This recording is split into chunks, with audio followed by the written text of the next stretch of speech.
প্রত্যেক মানুষ নিজের জীবনে দুঃখ অনুভব করেন। প্রত্যেকের দুঃখ আলাদা হতে পারে। কারোর মনে এই দুঃখ থাকে যে সে তার বাবা মায়ের সব ইচ্ছে পূরণ করতে পারেননি। কেউ এটা ভেবে দুঃখ পান যে সে চিরকাল সদাচার করেছেন, সৎকর্ম করেছেন, কিন্তু তাও তাকে দুরাচারী বলে মনে করা হয়। কেউ এটা ভেবেও দুঃখ পান যে তার সামনে যে ব্যক্তি রয়েছেন তার চোখে তিনি শত্রু হয়ে উঠেছেন বা দুষ্ট হয়ে উঠেছেন, যেখানে তিনি হয়তো কোনো অনুচিত কাজই করেননি। এবার এই সমস্ত বিষয় নিয়ে ভেবে নিজের ব্যক্তিত্ব নিয়ে সন্দেহ প্রকাশ করবেন না। যদি নিজের ব্যক্তিত্ব নিয়ে কোনো সন্দেহ থেকে থাকে, তাহলে কর্ম সংক্রান্ত প্রশ্ন করুন যে আপনি যা করেছেন তাতে কি উচিত ছিল, কি অনুচিত ছিল। যেটা প্রয়োজন সেটা এটা বোঝার যে আপনার অন্তর্মন, আপনার বিবেক আপনাকে কি বলছে, আর আপনার অন্তর্মন আর আপনার বিবেক আপনাকে যেটা করতে বলবে শুধু সেটাই করুন। আর তারপরে এই সংসার কি বলবে, কি ভাববে সেসব নিয়ে ভাবতে যাবেন না। কারণ এই সংসার তো ঈশ্বরকেও প্রশ্ন করে থাকে, ঈশ্বরকেও দোষী মনে করে। কখনো কখনো যখন কোনো ঘটনা মানুষের ইচ্ছা অনুযায়ী ঘটে না, তখন মানুষ এটা বলে যে হে ঈশ্বর, আপনি আমার পাশে থাকলেন না, আপনি বড়ই কঠোর, এটা আপনার দোষ। যেখানে বেশিরভাগ সময় হয়তো সে নিজেই নিজের কর্মফল ভোগ করছে। আর কখনো কখনো ঈশ্বর হয়তো তার জন্য আরো ভালো কোনো পরিকল্পনা করে রেখেছেন, কিন্তু মানুষ সেটা বুঝতে পারে না। তাই দিনের শেষে যেটা প্রয়োজন সেটা হলো নিজের মনের কথা বুঝতে হবে। আপনার বিবেক কি বলছে শুধু সেটাই করুন আর সামনে এগোতে থাকুন। আমার সাথে ভালোবেসে বলুন রাধা রাধা। সবাই বলেন যে জীবনে কাদের সঙ্গ লাভ করছি সেটা খুব গুরুত্বপূর্ণ। এক ঝুড়ি ফলের মধ্যে যদি একটা পচা ফল আপনি রেখে দেন, তাহলে আস্তে আস্তে সমস্ত ফল পচে যায়। সেই জন্য কথায় আছে যে কুসঙ্গ থেকে দূরে থাকো। কিন্তু কি করা যায়? এই সংসার খুবই ছোট। যেখানে আমরা কাজ করি, যেখানে আমরা থাকি, যে পথে আমরা আসা যাওয়া করে থাকি, যে পথে আমরা ভ্রমণ করি, সেখানে এমন অনেক সংখ্যক ব্যক্তি থাকেন যাকে দেখে আমরা মনে করি যে এদের থেকে দূরে থাকতে হবে। তখন আমরা কি করতে পারি? তাদের কি আমরা পরিত্যাগ করব? তাহলে এই সংসারে এমন অনেক মানুষ আছেন, তাহলে কি সংসারই পরিত্যাগ করব? না, সেই ফলের মতন হবেন না যারা একটি পচা ফলের উপস্থিতির জন্য নিজেরাও নষ্ট হয়ে যান। বরং হয়ে উঠুন চন্দন বৃক্ষের মতন, যেটা আসলে সাপেদের বাসস্থান, যেখানে অনেক সংখ্যক অত্যন্ত ভয়ানক বিষধর সাপ থাকে। তারপরেও এই চন্দন, সে কিন্তু নিজের শ্রেষ্ঠত্ব হারায় না, এর মূল্য কিন্তু সেই একই থাকে। মনে রাখবেন, এই সংসারে নিজের সঙ্গ বদলানোর পূর্বে নিজেকে বদলান। নিজেকে কিছুটা এমন ভাবে গড়ে তুলুন যে কেউ আসুক না কেন সে যেন আপনাকে বিভ্রান্ত বা দূষিত না করতে পারে। আসুন আমার সাথে ভালোবেসে বলুন রাধা রাধা। মানুষ জীবনে অনেক ধরনের সুখ লাভ করে, অর্থ সুখ, পরিবারের সুখ, বৈভবের সুখ। কিন্তু এমন একটা সুখ আছে যা বেশিরভাগ মানুষকে প্রভাবিত করে, কিন্তু সেই সুখ তাদের কোনো প্রয়োজনই নেই। সেটা হলো পরনিন্দা সুখ। অর্থাৎ এমন কোনো ব্যক্তিকে নিয়ে নিন্দা করা, তার প্রতি অনুচিত শব্দ প্রয়োগ করা, কারণ সেই ব্যক্তিকে আপনি পছন্দ করেন না। আর এমন অনেক মানুষ আছেন যারা এই কাজ করে খুব আনন্দ লাভ করেন, যেটা করা উচিত নয়। কারণ এতে আপনার সময়, আপনার ঊর্জা, আপনার নিজের অন্তরের ইতিবাচক শক্তি আপনি নষ্ট করে ফেলছেন। আর এই সব কিছুই আপনার প্রয়োজন আছে। যাদেরকে আপনার পছন্দ নয় সেই ব্যক্তির বিষয়ে কথাই বলবেন না। সেই সব ব্যক্তির দিকে মনোনিবেশ করুন যাদের আপনি ভালোবাসেন। সেই সব কাজে মন দিন যেগুলো আপনার ভালো লাগে। সেই বস্তুর দিকে নজর দিন যেগুলো আপনার প্রিয়, নিজের লক্ষ্যের দিকে, এই সব কিছুর দিকে নয়। এমনটা করলে আপনার জীবনে আপনি সেই সব বস্তুর দিকে নজর দিতে পারবেন যারা প্রকৃত অর্থে আপনার জীবন আরো শ্রেষ্ঠ করে তোলে। এমনটাই করুন, জীবন আরো অনেক বেশি সুন্দর হয়ে উঠবে। আর তখন এই মন প্রসন্ন হয়ে বলবে, রাধা রাধা। আজ আমরা আবার সাফল্য আর অসফলতার বিষয়ে কথা বলবো। সফল ব্যক্তি কে হয় এবং অসফল ব্যক্তি কে হয়, এই বিষয়ে আমরা আগে অনেকবার কথা বলেছি।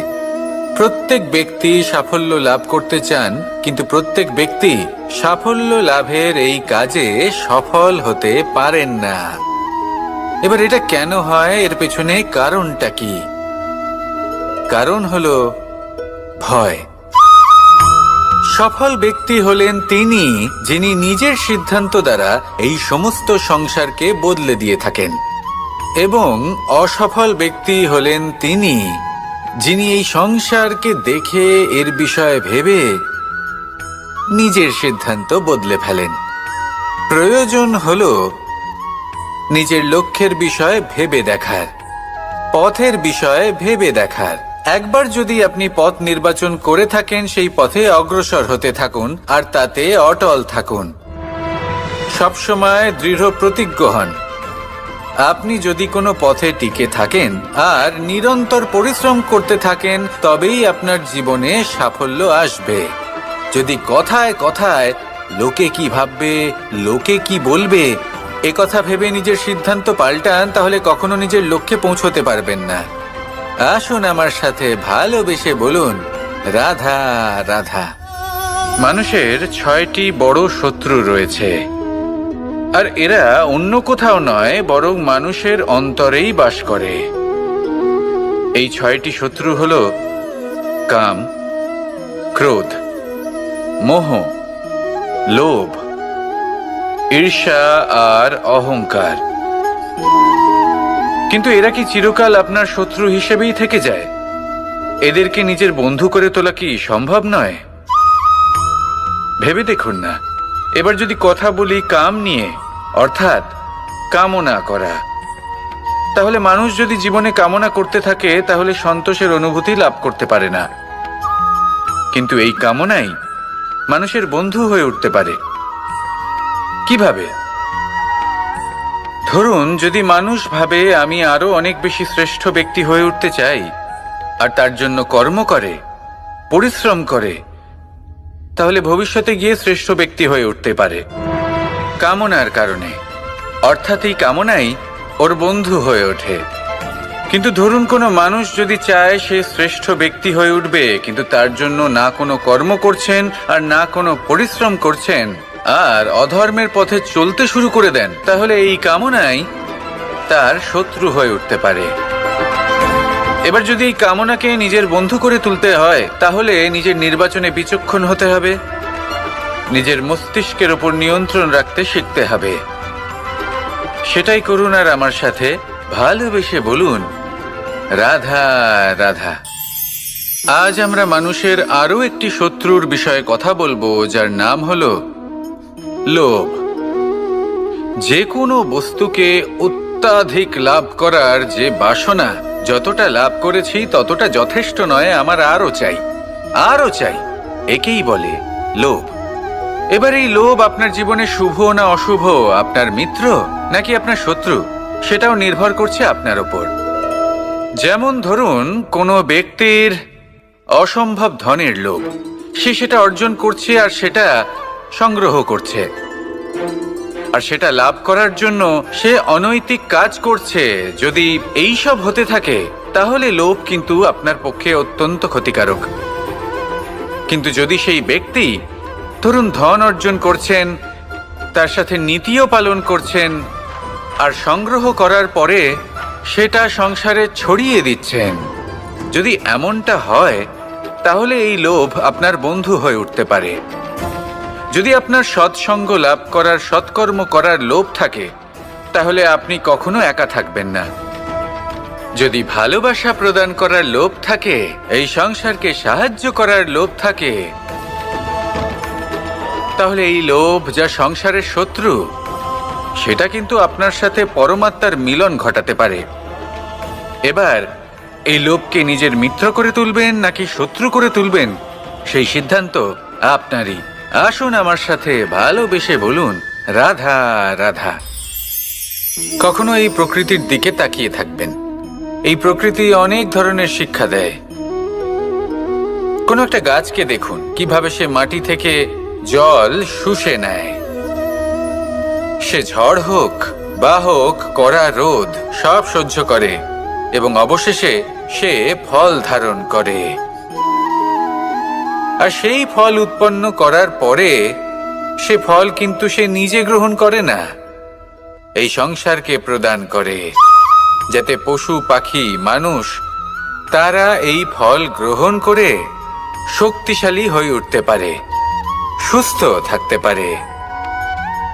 সেভাবেই নদী, সরোবর এরা নিজেরাও কিন্তু নিজেদের জল গ্রহণ করে না, মাটিকে প্রদান করে, পশু পাখিকে প্রদান করে। সূর্য নিজেও নিজের জন্য প্রজ্বলিত হয় না, সে প্রকাশ ছড়িয়ে দিতে চায় আমাদের সবার কাছে, সে আলো পৌঁছে দিতে চায়। এই প্রত্যেকের কর্মে পরমার্থ নিহিত আছে, আর সেই জন্যই এদের সকলকে পুজো করা হয়। তাই মনে রাখবেন, আপনার কাছে জীবন যাপনের অতিরিক্ত যা কিছুই আছে তা পরমার্থের জন্য। তাহলে তার সদ্ব্যবহার করুন আর আমার সাথে ভালোবেসে বলুন, রাধা রাধা। পরিবর্তন, এটা হলো সৃষ্টির অমূল্য নিয়ম। এই সংসারে সবকিছু সময়ান্তরে পরিবর্তিত হয়, এই সময়ও পরিবর্তিত হয়। পরিবর্তন চিরকাল হয়ে এসেছে আর চিরকাল হতে থাকবে। কিন্তু এবার আমরা সেই পরিবর্তন কিভাবে লাভ করব যেটা আমাদের প্রয়োজন, যেটা আমরা চাই? আমরা জীবনে বিকাশ চাই। এই বিকাশ কিভাবে লাভ করতে পারি? এই প্রকৃতি কিন্তু আমাদের অত্যন্ত উত্তম উদাহরণ দিয়ে বুঝিয়েছে। একটি বিন্দুর উদাহরণ দিয়েছে যা ভবিষ্যতে একটা বিশাল নদীর আকার ধারণ করে। এটা কিভাবে হয়? মেঘ থেকে একটি বিন্দু ঝরে পড়ে সেই পর্বতের ওপর যেখানে হিম আছে। সেই হিমের সংস্পর্শে আসা মাত্র সেই বিন্দুর সাথে আরো বেশ কিছু বিন্দু যুক্ত হয়, তারপর তারা অগ্রসর হয়, আরো কিছু বিন্দু যুক্ত হয়, আস্তে আস্তে একটা ক্ষীণ ধারার রূপ ধারণ করে এবং সেটাই ভবিষ্যতে আরো এগোতে থাকে। অনেকটা যাওয়ার পর যখন অনেক সংখ্যক বিন্দু একসাথে যুক্ত হয় তখন সেটা বিশাল নদীর আকার ধারণ করে। এবার আমরা মানুষ বলে আমাদের সাথে এই নিয়মের অন্যথা হয় তা নয়। আমরাও এই প্রকৃতির অংশ, আমাদের ক্ষেত্রেও একই নিয়ম প্রযোজ্য। যখন পরিশ্রম করে অনেক সংখ্যক বিন্দু আমরা একত্রিত করব তখনই পরিবর্তনের নদী প্রবাহিত হবে। প্রয়োজন হলো নিরন্তর পরিশ্রম করা এবং ধৈর্য ধরা। এটা করতে থাকুন, জীবনে সব কিছু লাভ করতে পারবেন। কারণ প্রকৃতি আমাদের এটাই শিখিয়েছে, আর আমরা এই ব্রহ্মরই একটি অংশ, যার দ্বারা এই ব্রহ্মাণ্ড নির্মিত। আসুন আমার সাথে ভালোবেসে বলুন, রাধা রাধা। আমরা সকলে সামাজিক জীব। মানুষের সাথে দেখা সাক্ষাৎ করা এটা চিরকালই চলতে থাকে। আমরা কখনো কাউকে উপহার দিই, আবার কখনো কেউ আমাদের উপহার দেয়। কখনো কি এমন হয়েছে যে আপনি কাউকে একটা উপহার দিয়েছেন, কিছু সময় পরে বা কিছু মাস পরে সেই উপহারই ঘুরে ফিরে আপনার কাছেই এসেছে, অর্থাৎ সেই বস্তুটাই আপনার কাছে আবার ফিরে এলো? এরকম হয়। ছেলেবেলায় একদিন একজনের বিবাহ ছিল, তখন মা তাকে একটা উপহার দিতে চাইছিলেন। তাই তিনি একটা পোশাক বানালেন আর সেটাকে সুসজ্জিত করছিলেন।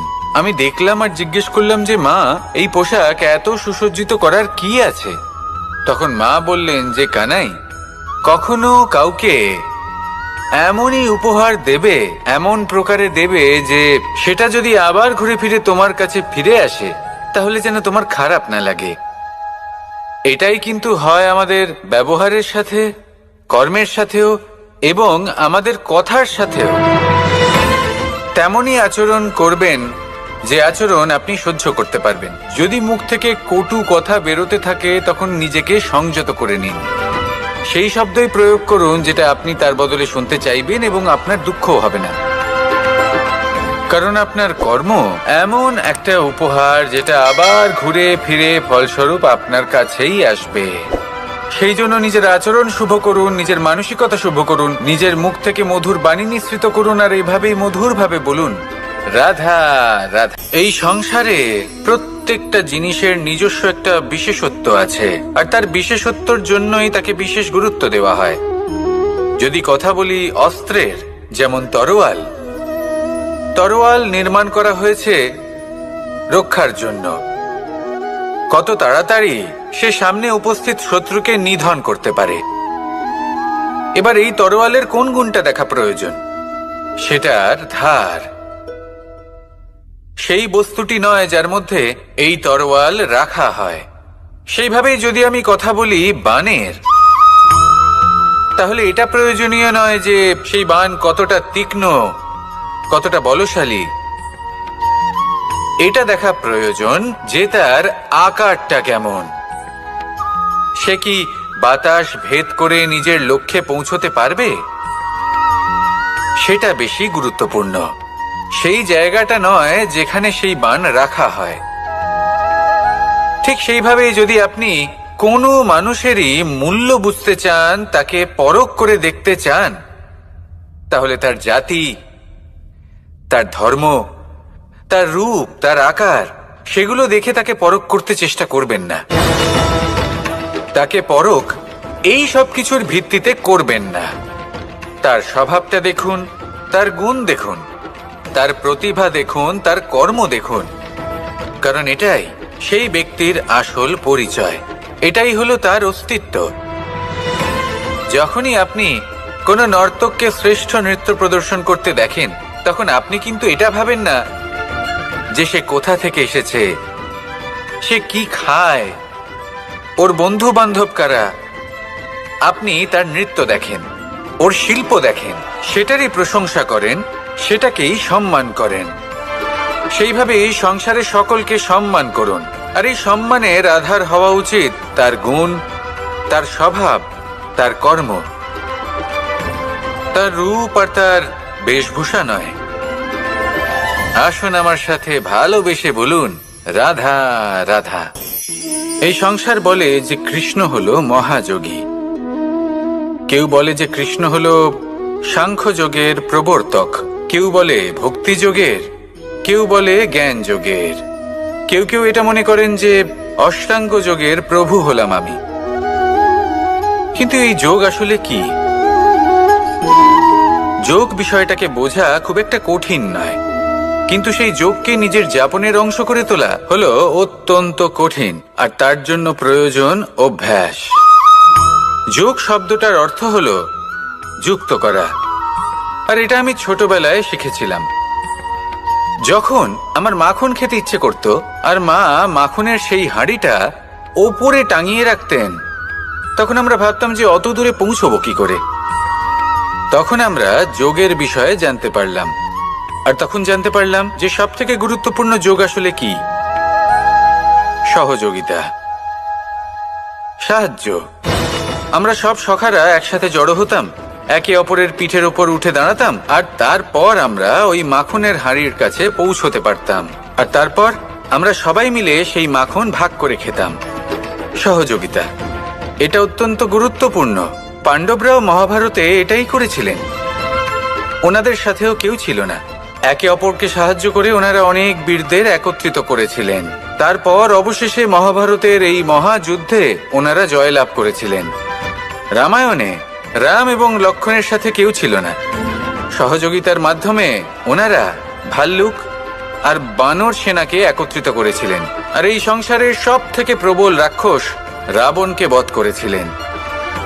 মনে রাখবেন, একসাথে মিলে যদি আপনারা কর্ম করতে শেখেন, তাহলে এই সংসারে এমন কিছুই নেই যেটা আপনি অর্জন করতে পারবেন না। আসুন আমার সাথে ভালোবেসে বলুন, রাধা রাধা।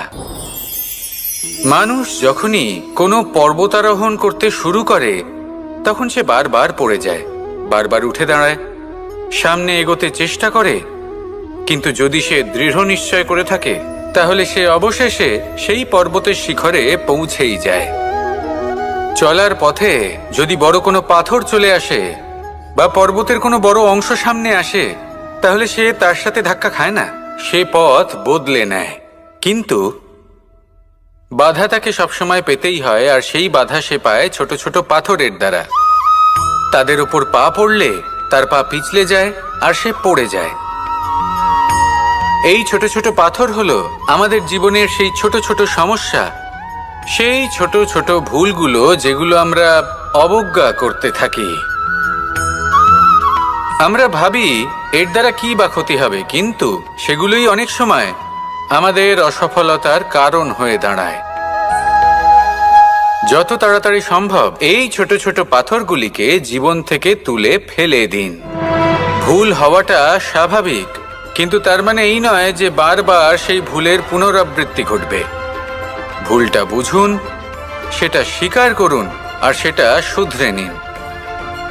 যখন আপনি এটা করতে শিখবেন, তখনই খুব তাড়াতাড়ি আপনি সেই শিখরে পৌঁছতে পারবেন। আর যখন পৌঁছে যাবেন, তখন এই মন প্রসন্ন হয়ে বলবে, রাধা রাধা। সূর্য এই সংসারকে আলো প্রদান করে।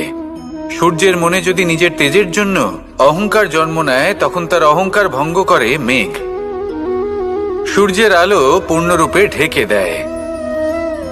মেঘের মনে যদি নিজের গতি নিয়ে অহংবোধ জন্ম নেয়, তাহলে মেঘের অহংকার ভঙ্গ করে পর্বত। মেঘের গতি অবরুদ্ধ করে দেয়। এবার যদি পর্বত নিজের নিশ্চলতা নিয়ে অহংকার করে, তাহলে সেই অহংবোধ ভঙ্গ করে একটি মূষক। সেই বিশাল পর্বতে একটি ছিদ্র করে দেয়। এবার যদি মূষকের নিজের মনে অহংবোধ জন্ম নেয়, তাহলে জল তার অভিমান ভঙ্গ করে, সেই ছিদ্র দিয়ে প্রবেশ করে। আর যদি জলের মনে অহংবোধ জন্ম নেয়, তখন মানুষ বাঁধ নির্মাণ করে তার গতিপথ রুদ্ধ করে, জলের অহংকার ভঙ্গ করে। আর যদি মানুষের মনে অহংকার জন্ম নেয়, তখন সূর্য নিজের তাপ দ্বারা মানুষের অহংকার ভঙ্গ করে। এই সংসারে অহংকার প্রদর্শন করার কোনো প্রয়োজন নেই। আমাদের সবার মধ্যেই কিছু বিশেষ গুণ আছে, আর সবার মধ্যে কোনো না কোনো দোষও আছে। এই প্রকৃতি আমাদের কি শিক্ষা দেয়? কেউ একে অপরের সাথে লড়াই করে না, একে অপরের জন্য বাধা সৃষ্টি করে না, শুধু নিজের কর্ম করে। সূর্য নিজের প্রকাশ দ্বারা বনস্পতি এবং গাছপালাকে জন্ম দেয়। মেঘ বর্ষা সৃষ্টি করে লুপ্ত হয়ে যায়, আবার নির্মিত হয়। পর্বতের সেই নিশ্চলতা সেই বর্ষাকে একটা দিশা প্রদান করে, আর তারপরে তা ধারা হয়ে প্রবাহিত হয়ে যায়। এইসব কি? এইসব একটা সম্পর্ক, একটা চক্রের মতো।